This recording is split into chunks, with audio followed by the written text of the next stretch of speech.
नमस्कार, मैं सोनिया सिंह स्वागत करती हूँ बीट द कंपटीशन पे। वीडियो इंपॉर्टेंट है। आज हम केवीएस के इंटरव्यू को लेकर टॉपिक नंबर 5 डिस्कस करने जा रहे हैं, जहां पर हम आत्मनिर्भर भारत मनोदर्पण के बारे में बात करेंगे, जो कि काफी इंपॉर्टेंट टॉपिक है आपके लिए। करंट अफेयर्स के इश्यूज के अगर लिहाज से अगर देखा जाए, या फिर केवीएस में बीइंग अ टीचर अगर आप इंटरव्यू के लिए जाते हैं, तब भी ये सवाल काफी ज्यादा इंपॉर्टेंट रहेगा आपके लिए। एक चीज मैं और यहाँ पर ऐड ऑन करना चाहूंगी कि जब रिटर्न एग्जाम हमारा चल रहा था केवीएस का, तो आप सबको ध्यान में रहा होगा कि मनोदर्पण से जुड़े हुए बहुत सारे ऑथेंटिक क्वेश्चंस हम लोगों से पूछे गए थे। और ऐसा नहीं है कि इन क्वेश्चंस में सिर्फ एक रैंडम डिस्कशन की गई थी। ऐसे बहुत सारे क्वेश्चन थे जिसको कि अगर हम देखें तो काफी एनालिटिकल तरीके से आप लोगों से पूछा गया था। जैसे कि आप यहाँ पर देख भी पा रहे होंगे कि जब हम मनोदर्पण को समझने की कोशिश कर रहे हैं कि मनोदर्पण दरअसल है क्या, कैसे काम करता है, तो इस शब्द को तोड़ने की बहुत जरूरत है। मन का दर्पण यानी कि कहीं ना कहीं मन को, या फिर हमारी जो सोल है, सेल्फ एनालिसिस है, उसको एक ट्रांसपेरेंस तरीके से देखने की बात यहाँ पर कही गई है। तो आपको ध्यान में क्या रखना है कि मनोदर्पण जो स्कीम आई हमारी, यहाँ पर आत्मनिर्भर भारत के अंडर इसको चलाया गया था। आइडियाज को प्रमोट करने की बात कही गई थी, जहां पर हम मेंटल हेल्थ यानी मानसिक जो हमारा स्वास्थ्य है उसके वेलनेस के बारे में, खास तौर पर विद्यार्थियों को सेंटर में रख करके उनके मेंटल हेल्थ को सुधारने की बात कही गई थी। कब? जब यहाँ पर कोविड-19 हमारा आउटब्रेक हुआ था, उस समय। ये काफी हद तक आपको ध्यान में होगा। दूसरा, एमएचआरडी का यहाँ पर आप लोगो देख रहे हैं, जो अब हो गया है मिनिस्ट्री ऑफ एजुकेशन। इस चीज का ध्यान रखिएगा। लेकिन अगर मनोदर्पण की बात की जाए तो एमएचआरडी के अंडर ही इसको लॉन्च किया था, उस वक्त में जब कोविड-19 काफी ज्यादा पेस पे था। नेक्स्ट यहाँ पर आप बात करेंगे, यहाँ पर जैसे कि आप देख पा रहे होंगे, काफी इंपॉर्टेंट है। लॉन्चिंग की अगर बात करें तो 21 जुलाई 2020 को इसको लॉन्च किया गया था। और ये प्लेटफॉर्म काफी हद तक हमें क्या देता है, क्या मदद मिलती है, यहाँ पर हमें प्रोवाइड करता है क्या, मनोवैज्ञानिक यानी कि साइकोलॉजिकल, साइको सोशल सपोर्ट, यानी कि जहां पर मानसिक विकारों को समाप्त करने के लिए सामाजिक सपोर्ट की आवश्यकता है। अगर हम सोसाइटी की बात करें तो 3 चीजों से मिलकर के बना है। एक, विद्यार्थी को अगर हम सेंटर में रख लेते हैं, हम कह रहे हैं कि टीचर भी इंपॉर्टेंट है, स्टूडेंट भी इंपॉर्टेंट है, और सोसाइटी तो है ही इंपॉर्टेंट। तो इसके बिना हमारा मानसिक जो है सुधार या मेंटल वेलनेस नहीं पॉसिबल हो सकता। किसी भी विद्यार्थी के लिए उसके टीचर का, उसके फैमिली का, और विद्यार्थी जहां पर रह रहा है उस सोसाइटी का, कह सकते हैं कि योगदान, कंट्रीब्यूशन प्रोवाइड करना काफी इंपॉर्टेंट रहेगा, जो कि आप यहाँ पर देख पा रहे होंगे। इस वक्त में निशंक साहब हमारे जो थे एजुकेशन मिनिस्टर थे, ये आपको ध्यान में रखना है।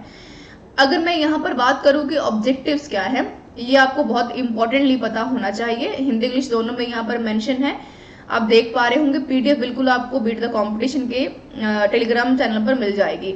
नेशनल टोल फ्री, ये हमारा जो कि बिल्कुल टोल फ्री नंबर था, जहां पर फोन करके आप किसी भी प्रकार के मानसिक विकारों की सहायता के लिए बात कर सकते थे। दूसरा, एमएचआरडी की अगर बात करें तो इसकी पहल की गई थी यहाँ पर एमएचआरडी द्वारा, यानी मानव संसाधन विकास मंत्रालय द्वारा। वही एमएचआरडी जो मिनिस्ट्री ऑफ एजुकेशन बन चुका है। कमेंट करके मुझे बताइए कि अभी वर्तमान समय में हमारे एजुकेशन मिनिस्टर कौन हैं, और ये यहाँ पर उद्देश्य क्या था। अगर उद्देश्य आपसे पूछा जाता है, ऑब्जेक्टिव्स पूछे जाते हैं, आपसे एम्स पूछा जाता है, तो काफी हद तक आपको पता होना चाहिए कि कोविड-19 के दौरान मानसिक स्वास्थ्य की तंदुरुस्ती के लिए मनोसामाजिक यानी साइको सोशल सपोर्ट को बढ़ावा देने के लिए काफी हद तक यहाँ पर सहायता की मांग की गई थी, जहां पर छात्रों के साथ साथ परिवारों का भी और शिक्षकों दोनों का ही योगदान, यहाँ तीनों का योगदान यहाँ पर माना गया था। थर्ड स्लाइड जो काफी जरूरी आपके लिए रहेगी, यहाँ पर आप देख पा रहे होंगे, technology driven education with equity post कोविड-19 की हम यहाँ पर बात कर रहे हैं। तो मनोदर्पण काफी हद तक आत्मनिर्भर भारत के अंदर शुरू किया गया था, यानी कि इंडिया में रहने वाले विद्यार्थियों को खास तौर पर सेल्फ डिपेंडेंट बनाने की कोशिश की गई थी हर प्रकार से, चाहे वो सोसाइटी की बात हो, इकोनॉमी की बात हो, चाहे वो साइकोलॉजी की बात हो, चाहे वो साइको सोशल जो है उनके वेलनेस की बात हो। तो मनोदर्पण में मेंटल हेल्थ को सुधारने के लिए अध्यापक, टीचर और यहाँ पर फैमिलीज का इन्वॉल्वमेंट इमीडिएटली वेलबींग के लिए इंपॉर्टेंट है। इमोशनली विद्यार्थी को बैलेंस करने के लिए आवश्यक है। दूसरा, न्यू नेशनल करिकुलम फ्रेमवर्क की अगर बात की जाए, एनसीएफ 2000, जो आपका यहाँ पर हम 2005 की बात करें तो यहाँ पर भी ध्यान में रखते हुए school early childhood and teachers को भी यहाँ पर काफी हद तक इन्वॉल्व करने की बात कही गई और कहा गया कि इंटीग्रेटर और ग्लोबल जो है एक ऐसा इन्वायरमेंट क्रिएट किया जाए जहां पर कि सभी लोग एक सेंटर में रह करके एक ऐसे पेडागॉजिकल फ्रेमवर्क को तैयार कर पाए, एक ऐसे करिकुलम को बना पाए जहां पर कि बच्चों का जो मानसिक स्वास्थ्य है उसके ऊपर ध्यान दिया जा सके और उनके माइंड को डाइवर्ट किया जा सके। क्योंकि उस वक्त में आप सबको पता है कि कोविड-19 के दौरान स्कूल की जो व्यवस्था थी काफी प्रभावित हो गई थी, ऑनलाइन शिक्षा का जो था एक पेस काफी ज्यादा अपलिफ्ट हो गया था, जिसके चलते एक सडन चेंज आया और मानसिक जो स्वास्थ्य है वो काफी हद तक प्रभावित होता नजर आया। इसलिए हमने इंटीग्रेटेड और ग्लोबल स्किल रिक्वायरमेंट की बात की, जहां पर नेशनल करिकुलम फ्रेमवर्क में आप सबको पता है कि ऑनलाइन एजुकेशन के साथ साथ स्किल को भी डेवलप करने की बात यहाँ पर कही गई है। नंबर 3 अगर मैं यहाँ पर बात करूं तो national foundation literacy numeracy mission for ensuring the every child attains learning levels and outcomes, यानी कि ग्रेड 5 तक यहाँ पर हमने इंश्योर किया है कि 2025 तक जाते जाते हमारी कोशिश है कि हम जो विद्यार्थी हैं उनमें लिटरेसी का जो नंबर है उसको काफी हद तक बढ़ावा दे सके और उनकी लर्निंग को, पढ़ाई लिखाई को क्या कर सके, इंश्योर कर सके।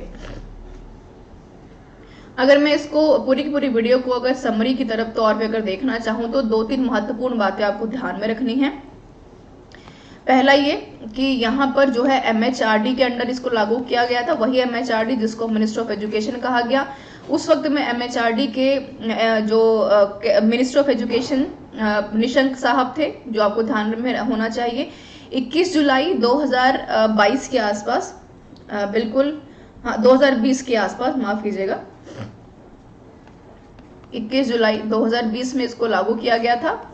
और सेंटर में किसको रखा गया था? विद्यार्थियों को, यानी चिल्ड्रंस को रखा गया था। और यहाँ पर उनके मेंटल वेलनेस को सुधारने के लिए, मानसिक विकारों को दूर करने के लिए हमने कहा कि हमें टीचर के साथ साथ फैमिली की, यानी सोसाइटी की, और यहाँ पर स्टूडेंट की, तीनों की इंटीग्रिटी, यानी तीनों का जो एक प्लेटफॉर्म पर आकर के काम करना, इक्वली पार्टिसिपेट करना, कंट्रीब्यूट करना, सपोर्ट प्रोवाइड करना, उसके लिए काम यहाँ पर करने की बात कही गई है। कोविड-19 के दौरान इसको बर्स्ट आउट, कोविड-19 के दौरान इस मनोदर्पण जो है स्कीम को लॉन्च किया गया था। प्रोवाइड करना था एडवाइजरी टिप्स, यहाँ पर प्रोवाइड करना था कि लॉकडाउन के दौरान आप क्या क्या काम कर सकते हैं जिससे कि आपका माइंडसेट बटा रहे और आपका माइंडसेट जो है एक इक्वल लेवल पर रहे। तो यहाँ पर हमने कहा कि आप देख सकते हैं advisory, practical tips, poster, podcast, videos, dos and don't do, जो क्वेश्चन आंसर थे वो आप पूछ सकते थे, ऑनलाइन क्वेरी कर सकते थे, टोल फ्री नंबर भी यहाँ पर दिया गया था और वेबसाइट भी थी manodharpan.mhrd.gov.in।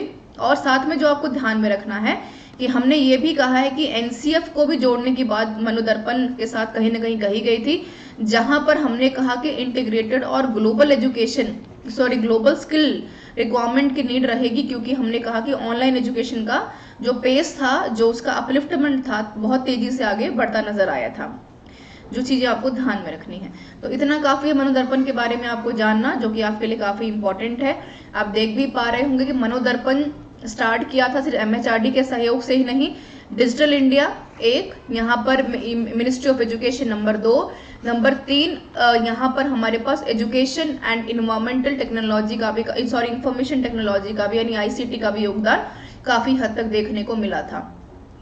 तो हमने कहा कि इंटीग्रेटेड है, जहां पर डिजिटल एजुकेशन भी हम देंगे ऑनलाइन के थ्रू, हम बातचीत भी कर रहे हैं, मेल भी कर रहे हैं, वीडियो कॉलिंग भी कर रहे हैं, पोस्टर भी बना रहे हैं, एक्टिविटी बेस्ड भी काम कर रहे हैं, एडवाइजरी भी जारी कर रहे हैं, उनको बता भी रहे हैं कि क्या करना है नहीं करना है। साथ में मिनिस्टर ऑफ एजुकेशन का भी योगदान है, ICT का भी योगदान है, एजुकेशन ऑफ इंफॉर्मेशन टेक्नोलॉजी का भी यहाँ पर काफी हद तक योगदान है। तो आप देख पा रहे होंगे कि ये सारी संस्थाएं मिलकर कहीं ना कहीं विद्यार्थियों के मेंटल वेलनेस की तरफ काफी हद तक ध्यान दे रही हैं। तो this is all about the session everyone. जितनी की जरूरत है उतना मैंने यहाँ पर आपको बता दिया है। बहुत ज्यादा आपको जानने की आवश्यकता अगर है तो बिल्कुल आपके पास मैक्सिमम सोर्सेज अवेलेबल हैं, आप जा सकते हैं। लेकिन KVS के इंटरव्यू के लिहाज से, और अगर मैं जनरल ओपिनियन की बात करूं कि भाई इतना आपको पता होना ही चाहिए, बीइंग जो है आने वाले समय में टीचर बनने जा रहे हैं, बीइंग अ टीचर या being a citizen of India, तो या मिनिस्ट्री ऑफ एजुकेशन की भी बात करें तो आपको इतना अगर पता है मनोदर्पण के बारे में या अदर रैंडम स्कीम्स के बारे में जो अब तक मैं करवा चुकी हूँ, तो इतना काफ़ी हद तक सफिशिएंट है आपके लिए। प्लेलिस्ट जो है डिस्क्रिप्शन बॉक्स में आपको मिल जाएगी, जहां पर इंटरव्यू की तैयारी के साथ साथ हम लोग इंपॉर्टेंट स्कीम्स एंड गवर्नमेंट जो स्कीम्स है उसके बारे में भी डिस्कशन कर रहे हैं। वीडियो कैसी लगी एक बार जरूर कमेंट करके बताइएगा, और कौन से टॉपिक्स आप पढ़ना चाहते हैं जरूर एक बार कमेंट करके बताइए, और मैक्सिमम टाइम शेयर कीजिए, बाकी लोगों को भी चैनल के बारे में बताइए। Thank you so much for being with me everyone.